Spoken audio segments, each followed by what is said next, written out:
கடந்த ஞாயிற்றுக்கிழமை காஜாங்கில் உள்ள ஒரு அடுக்குமாடி குடியிருப்பின் வெளியே நடந்த ஒரு சம்பவத்தில் குடும்ப தகராறு காரணமாக பெண் ஒருவர் தனது கணவரை கத்தியால் குத்தியதாக நம்பப்படுகிறது. இந்த சம்பவம் தொடர்பாக பொதுமக்களிடமிருந்து காலை 11:05 மணிக்கு தகவல் கிடைத்ததை தொடர்ந்து காவல்துறையினரும் தடயவியல் குழுவும் சம்பவ இடத்திற்கு அனுப்பப்பட்டதாக காஜாங் காவல்துறை தலைவர் ஏசிபி நஸ்ரோன் அப்துல் யூசுப் நேற்று வெளியிட்ட ஒரு அறிக்கையில் தெரிவித்துள்ளார். அங்கு சென்றதும் 60 வயதான பாதிக்கப்பட்டவர் சம்பவ இடத்திலேயே இறந்துவிட்டார் என்பதை அவர்கள் உறுதிப்படுத்தினர்.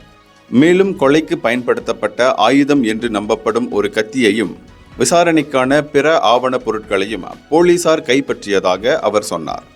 மேலும் குற்றவியல் சட்டத்தின் பிரிவு 302 கீழ் விசாரிக்கப்பட்டு வரும் இவ்வழக்கின் விசாரணைக்கு உதவுவதற்காக பாதிக்கப்பட்டவரின் 59 வயது மனைவி கைது செய்யப்பட்டு எதிர்வரும் வெள்ளிக்கிழமை வரை 5 நாட்கள் தடுப்பு காவலில் வைக்கப்பட்டுள்ளதாகவும் நஸ்ரோன் கூறினார். பாதிக்கப்பட்டவரது சடலம் சிர்டாங் மருத்துவமனையின் தடயவியல் பிரிவுக்கு அனுப்பப்பட்டது. பரிசோதனையின் அடிப்படையில் மரணத்திற்கான காரணம் பல கத்தி குத்து காயங்கள் என்பது தெரிய வந்தது என்று அவர் மேலும் தெரிவித்துள்ளார்.